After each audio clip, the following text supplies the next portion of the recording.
Baik, untuk mempersingkat waktu kepada Pak Suyudi, disilahkan. Assalamualaikum warahmatullahi wabarakatuh. Waalaikumsalam warahmatullahi wabarakatuh. Selamat berjumpa dengan saya, Pak Suyudi, yang sekaligus kebetulan dipercaya untuk mengembangkan aplikasi Erapor SD oleh Bapak Eko dan kawan-kawannya. Saya izin untuk share screen.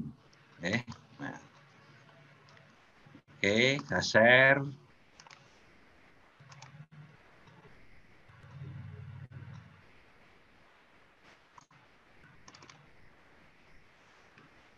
Sudah tampil ini. Oke. Itu kok nggak keluar.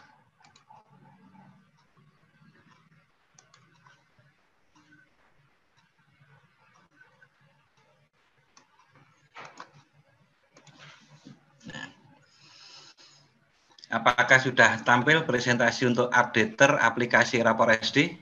Sudah Pak. Sudah, Pak. Oke, terima kasih. Saya lanjutkan dulu. Jadi, karena adanya Mendikbud nomor 719, bahwa di sana satuan pendidikan atau sekolah itu dapat menggunakan satu pilihan di antara tiga. Yang pertama adalah melaksanakan kurikulum sesuai dengan sebelumnya, artinya kompetensi dasar yang ada itu mengikuti Permen 37, atau pilihan yang kedua bahwa boleh juga mengikuti KD atau kompetensi dasar yang disederhanakan yang ditetapkan oleh Kepbalitbang, atau yang ketiga itu sekolah dapat menyederhanakan KD-KD secara mandiri. Nah, oleh karena itu maka kemudian Direktorat SD itu mewajibkan atau istilahnya untuk melayani Bapak Ibu semua yang sekolah, ini kemudian mengupdate aplikasi Erapornya. Nah, ini tampilan dari awal Erapor, yang dulunya Direktorat Pembinaan SD, maka berubahlah menjadi Direktorat SD Ditjen Prodikdasmen. Kemudian pada bagian versi yang kemarin versi 1.0, sekarang menjadi versi 1.1. Nah, untuk selanjutnya, spesifikasi apa server aplikasi Erapor agar dapat berjalan? Yang pertama masalah prosesor. Prosesor itu agar bisa berjalan dengan baik, maka setara dengan dual core. Apabila prosesornya ini saya dengan dual core, maka untuk aplikasi Dapodik jalan, aplikasi Erapor SD juga jalan, PMP juga jalan. Kemudian untuk operasi sistemnya, ini kita gunakan Windows. Jadi kami menggunakan Windows mengikuti apa yang ada di Dapodik. Jadi disarankan menggunakan Windows, baik itu Windows XP, Windows 7, kemudian Windows 8, 10, sampai atau Windows Server 2012. Sementara RAM-nya disarankan minimal 2 GB. Ini minimal, tapi lebih baik kalau sampai 4 GB. Dan ruang kosong pada drive C minimal 500 MB. Sementara port yang digunakan itu ada 2. Apabila Bapak Ibu menjalankan langsung dari desktop, maka akan diarahkan langsung ke 2689 portnya. Nah, yang 2689 ini sebetulnya diharapkan untuk admin saat sinkron Dapodik.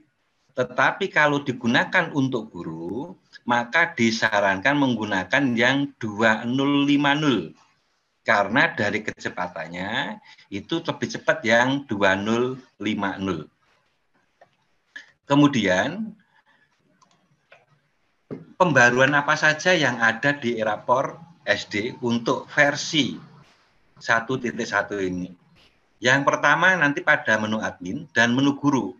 Menu admin itu ada tambahan menu, yaitu pada bagian data referensi lokal, ada menu namanya data kompetensi dasar. Di sana admin bisa menambah, kemudian bisa mengimpor KD-KD yang akan digunakan di satuan pendidikan tersebut. Nah, mengapa bisa mengimpor? Karena ada pilihan yang di C bahwa sekolah atau satuan pendidikan dapat menyederhanakan secara mandiri. Nah, oleh karena itu, KD-KD yang disederhanakan secara mandiri bisa diimpor oleh admin. Jadi untuk mempercepat proses daripada harus menambah satu persatu KD. Kemudian pada bagian guru, ini pada menu kompetensi dasar, di situ ada perbedaan yang dulunya hanya langsung pada KD-KD Permen 37. Kalau yang sekarang ada 3 pilihan, yaitu Permen 37, Kabalitbank, atau KD yang disediakan secara mandiri. Nah, itu nanti guru wajib menonaktifkan mana yang tidak digunakan. Kemudian pada update nilai, di mana nilai ini kemarin ada bug yaitu pada nilai sikap. Kemudian update kompetensi dasar. Nah, pada data kompetensi dasar ini ada beberapa bagian yang harus disesuaikan agar sesuai dengan Kemendikbud nomor 719. Kemudian ada update proses kenaikan, di mana pada bagian menu wali, kalau yang versi 1.0 itu apabila diklik jadi tidak naik, maka akan tetap menjadi naik. Maka ini sudah dibenahi di versi 1.1. Kemudian pada bagian perencanaan nilai. Jadi rencana nilai di sini untuk mengcopy rencana nilai, tapi ingat bahwa rencana nilai dapat dikopi untuk guru yang sama. Artinya, misalkan guru agama, beliau mengajar kelas 1A, 1B, 1C. Maka dia membuat satu rencana penilaian di kelas 1A, kemudian tinggal dikopikan untuk kelas 1B dan 1C. Kemudian ada update untuk cetak leger dari permintaan teman-teman, bahwa di bawah leger langsung ditampilkan nama kepala sekolah beserta guru kelasnya. Kemudian ada format impor. Ini adalah format impor untuk mengimpor data kompetensi dasar. Nah, selanjutnya ini adalah untuk yang sinkron dapodik. Nah, ini ada beberapa permasalahan untuk dapodik yang sekarang, bahwa dapodik yang sekarang ini, yang 2021, akan membawa kode ID sekolah guru yang ngajar di sekolah tersebut. Maksudnya begini, apabila di sekolah itu ada guru sekolah lain yang mengajar di sekolah tersebut, maka ID sekolahnya akan ikut di tabel sekolah dapodik sekolah itu. Akibatnya apa? Kalau ditarik ke e-rapor, maka data atau rekod yang pertama yang tampil. Sehingga bisa jadi kalau menggunakan aplikasi yang versi 1.0, data sekolahnya adalah sekolah tetangga. Mengapa seperti itu? Karena guru dari sekolah tetangga tersebut ikut mengajar di sekolah yang bersangkutan. Sementara ternyata data sekolah tetangga itu ada pada baris pertama. Nah, maka perlu diupdate sinkronnya untuk yang versi 1.1 ini. Berikutnya, di sini pembaruan untuk admin. Ini pembaruan untuk admin, di mana pada bagian data referensi lokal, ini ada tambahan data kompetensi dasar menunya. Kalau diklik di sini akan muncul data kompetensi dasar untuk mata pelajaran apa, kita pilih, muncullah di sini KD-nya dari mana. Ada yang dari Permen 37, ada yang dari Balitbank. Apabila sekolah membuat atau menyederhanakan KD secara mandiri, maka di sini akan muncul juga KD dari Permen 37, Balitbank, kemudian Mandiri. Nah, di sini pada bagian kanan atas, pada bagian admin ada tambah kompetensi dan ada impor kompetensi dasar. Inilah yang menjadi perubahan besar pada menu admin, di mana bisa impor kompetensi dasar. Kemudian selanjutnya pembaruan untuk yang admin tadi, pada saat klik kompetensi dasar, maka di sana ada menu download format impor. Artinya apa? Format impor kompetensi dasar harus mengikuti apa yang ada di aplikasi e-rapor. Nah, perlu ditekankan, nanti apabila Bapak Ibu itu ingin impor, maka pada baris yang ke-9 atau pada bidang itu diisi angka 1. Saya ulang lagi, diisi angka 1 apabila KD-nya mengikuti KD Permen 37. Sementara pada bidang itu diisi angka 5. Saya ulang lagi, diisi angka 5 jika KD-nya mengikuti KD untuk yang dari Balitbank. Sementara kalau mau impor untuk KD-KD mandiri, maka diisi angka 9. Sekali lagi, kalau misalkan ingin mengimpor KD yang disederhanakan secara mandiri, maka diisi angka 9. Perlu ditekankan bahwa yang boleh memilih adalah satuan pendidikan, bukan guru. Artinya, kalau satuan pendidikan memilih kompetensi dasar menggunakan yang dari Balitbank atau yang disederhanakan, maka semua guru harus mengikuti yang dari Balitbank. Konsekuensinya apa? Bagi guru yang mengajar muatan lokal, saat input KD, maka tolong bidangnya diisi angka 5. Itu jika mengikuti yang Balitbank. Tapi jika satuan pendidikan ternyata memilih untuk mengikuti yang KD dari Permen 37, maka konsekuensinya bagi guru yang muatan lokal saat menginput KD, maka kodenya harus dikasih angka 1. Karena kalau tidak, maka tidak akan tampil di rencana penilaian. Itu secara umum. Nah, jadi ini cara untuk download. Kalau ingin download, maka setelah kita buat atau kita download format impornya, kemudian sudah kita isi data-datanya, muncullah nanti nama dalam Excel, tapi ingat harus ekstensinya XLS atau Excel 97 2003. Nah, nanti kita tinggal pilih file, kemudian kita ambil salah satu KD yang akan kita impor, kemudian tinggal diklik upload dan simpan data kompetensi. Maka otomatis sudah akan menambah database tentang kompetensi dasar.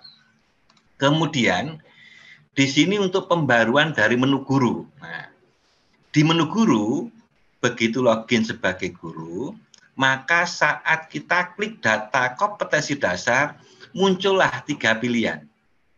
Jadi kurikulum nasional, artinya apa? Berarti di sini kita atau sekolah itu memilih bahwa akan melaksanakan kurikulum dengan KD-KD dari Permen 37.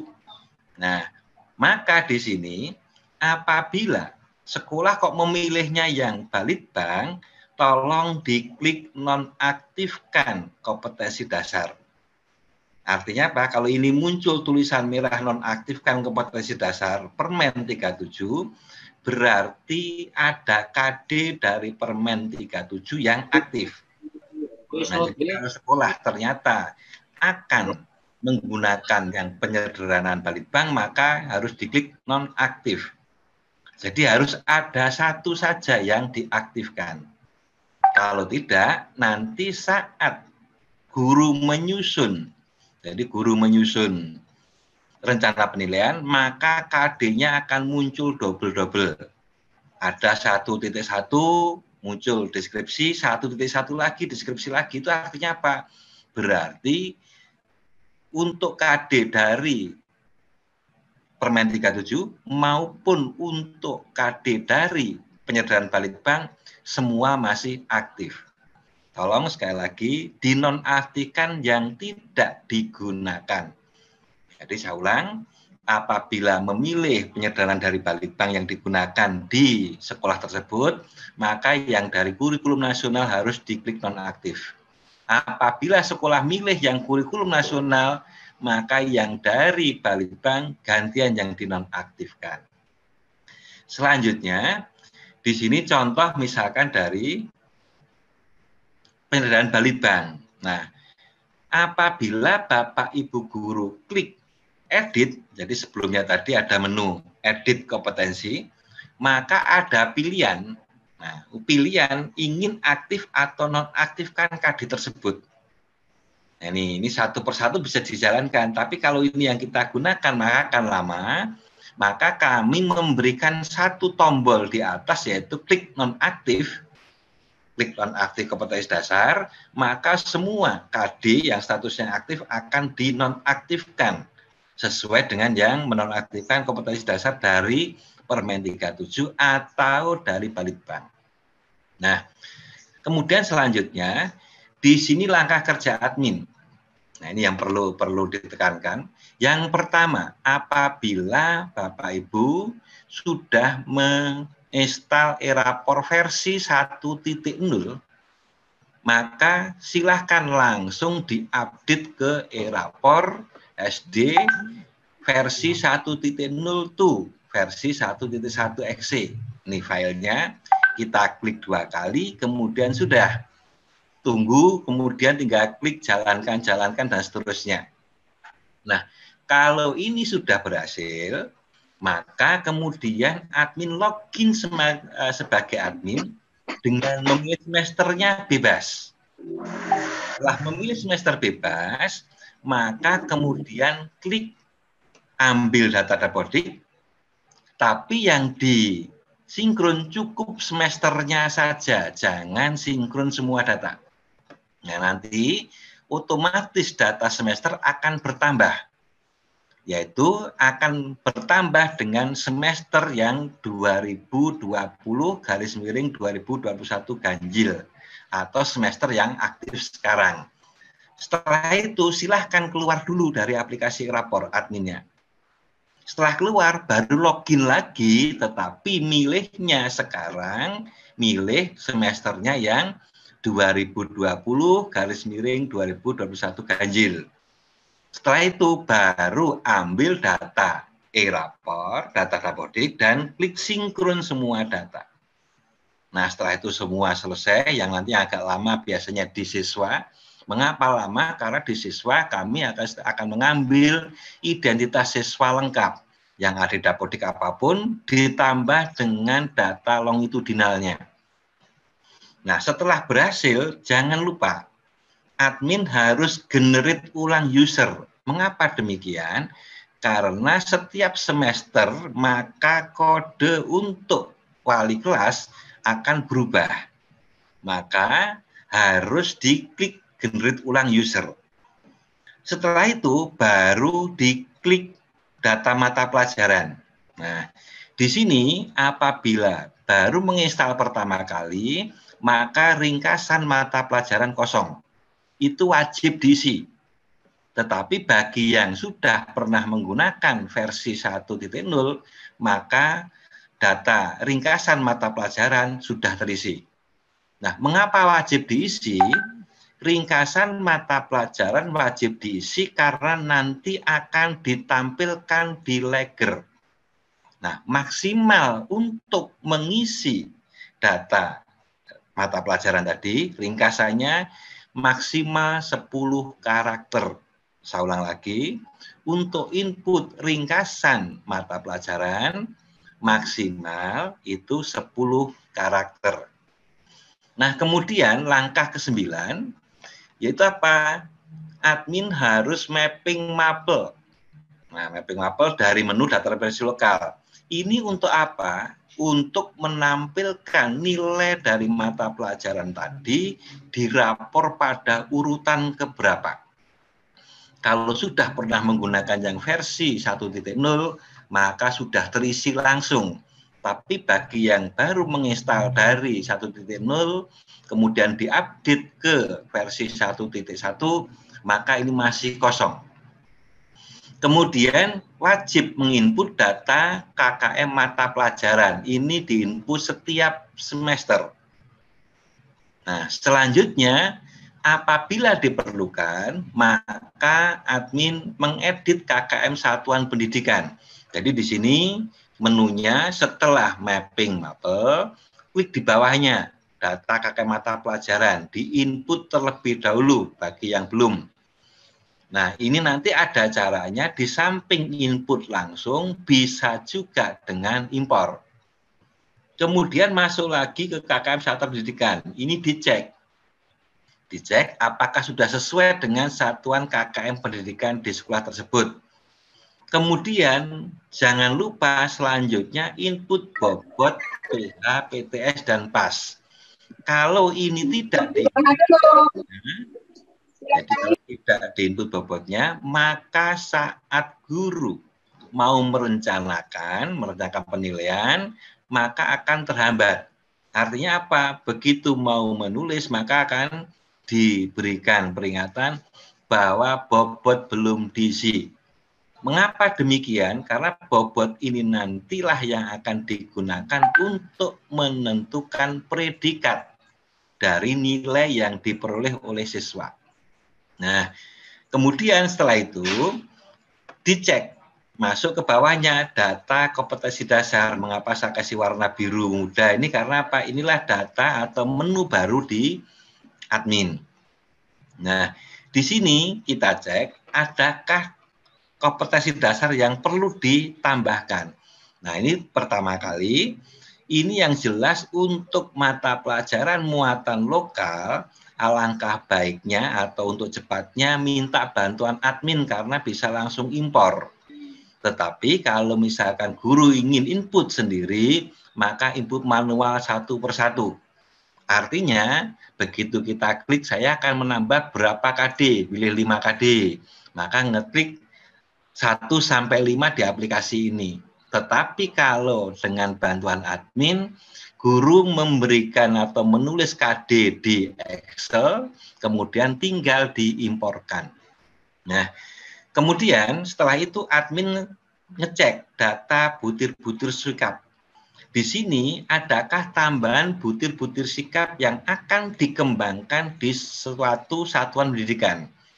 Jadi defaultnya kami berikan untuk yang sikap spiritual ada 4, sementara sikap sosialnya ada 8. Tetapi apabila sekolah atau satuan pendidikan ingin mengembangkan butir sikap yang lain di sekolah tersebut, maka admin harus menambahkan data butir sikap. Kalau langkah-langkah ini sudah dilakukan oleh admin, barulah aplikasi rapor digunakan oleh guru atau aplikasi rapor siap digunakan oleh guru. Jadi saya ulang lagi, 14 langkah dari atau untuk admin tolong dilaksanakan satu persatu atau dilaksanakan semua, urut dari atas sampai bawah. Kalau sudah sampai pada data butir-butir sikap, berarti barulah aplikasi e-rapor siap digunakan oleh guru dan wali kelas. Selanjutnya langkah kerja untuk guru. Nah, langkah kerja guru yaitu kita login ke rapor sebagai guru dengan memilih yaitu langsung 2020/2021 ganjil. Itu adalah semester yang aktif sekarang. Setelah itu ngeklik di bawahnya yaitu apa? Ada menu data kompetensi dasar. Nah, di sini wajib pilih mana yang digunakan. Yang menggunakan kurikulum nasional atau menggunakan yang penyederhanaan Balitbank atau menggunakan yang penyederhanaan mandiri. Mana yang tidak digunakan harus diklik nonaktifkan kompetensi. Nanti akan muncul sendiri-sendiri. Kalau saya sedang aktif pada kurikulum nasional, sementara pada kurikulum nasional ada yang aktif, maka munculnya nonaktifkan kompetensi dasar Permen 37. Tapi kalau saya sedang klik pada penyederhanaan Balitbank, sementara status ada yang aktif untuk KD dari Balitbank, maka di sini berwarna merah tulisannya menjadi nonaktifkan kompetensi dasar Balitbank. Nah, nanti kalau misalkan ingin mengaktifkan ulang, maka tinggal klik lagi. Jadi kalau ini berwarna merah, artinya ada yang statusnya aktif. Kalau ini berwarna hijau, yaitu tertulisnya nanti menjadi aktifkan, jadi nonnya tidak ada, berarti posisi status semua tidak aktif. Nanti kita praktekkan. Selanjutnya, setelah itu langkah ketiga untuk guru, input rencana penilaian.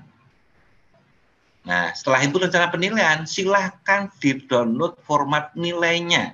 jika guru ingin menginput di rumah, yaitu menggunakan format Excel. Jadi saya ulang lagi, setelah input rencana penilaian, silahkan kemudian guru download format nilainya. Format nilai nanti dalam bentuk Excel, silahkan mengisinya di rumah masing-masing. Tidak perlu harus menggunakan aplikasi eRapor. Baru setelah nanti selesai diisi, silahkan diimpor. Nah, mengimpornya baru mengaktifkan aplikasi eRapor lagi. Nah, ini kalau mau dengan cara impor. Nah, tetapi kalau misalkan tidak, boleh juga langsung input nilai pengetahuan, input keterampilannya langsung di aplikasi, juga diperbolehkan. Nah, tetapi untuk nilai sikap, ini alangkah baiknya langsung dari aplikasi. Ini kemarin sudah ada pembetulan, ada perbaikan dari versi sebelumnya. Nah, ini untuk nilai sikap, siapa yang mengisi khusus untuk guru mata pelajaran agama, kemudian guru kelasnya, maka silahkan saat memilih mata pelajaran PPKN, sementara juga ada guru untuk olahraga, dan guru muatan lokal. Ini harus menginput nilai sikap. Nah, di akhir semester, kalau sudah semua data diisi, barulah guru ngeklik proses deskripsi siswa. Proses deskripsi siswa ini, nah di sini, ini adalah untuk membuat deskripsi dari nilai yang diperoleh siswa, ini mana KD yang tertinggi, mana yang KD yang terendah. Ini otomatis aplikasi akan mendeskripsikan sesuai dengan perolehan nilai per KD. Sehingga apabila nilai siswa sama, anggaplah 80, belum tentu deskripsinya sama. Tergantung KD mana yang tertinggi, KD mana yang terendah yang diperoleh oleh siswa tersebut. Nah, setelah ini selesai dikerjakan sampai proses deskripsi, maka wajib hukumnya guru kemudian klik kirim nilai akhir.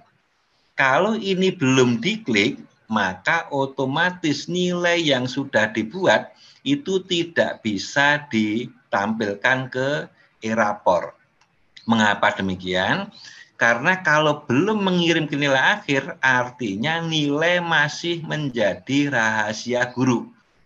Tapi kalau sudah klik kirim ke nilai akhir, artinya bahwa nilai ini boleh diperlihatkan atau boleh dilihat oleh baik itu wali kelas, kemudian admin, dan bisa dicetak di rapornya. Nah, ini kemudian langkah kerja yang selanjutnya adalah wali kelas.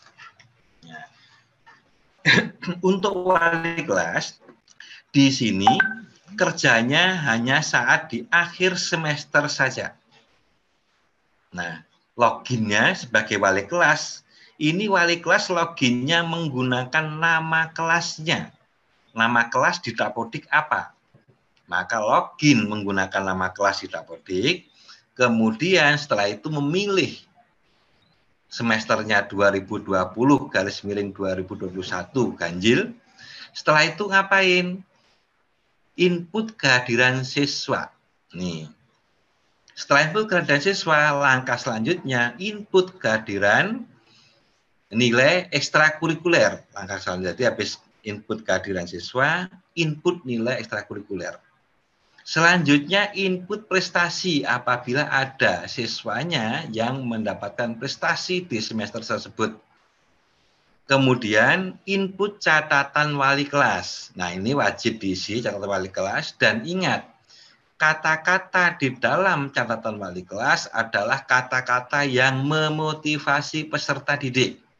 Jangan kata-kata yang menghukum. Nah, selanjutnya khusus untuk eRapor SD ada tambahan input kesehatan. Nah, kalau ini sudah pada proses validasi semua, langkah selanjutnya adalah klik proses deskripsi sikap. Ini akan menuliskan deskripsi sikap siswa yang diasuhnya. Dasarnya dari input nilai yang diinputkan oleh guru mata pelajaran tadi, yaitu guru mata pelajaran agama, PBKN, PJOK, dan muatan lokal. Nah, kalau ini semua sudah dilaksanakan, barulah e-rapor siap dicetak. Nah, ini terima kasih untuk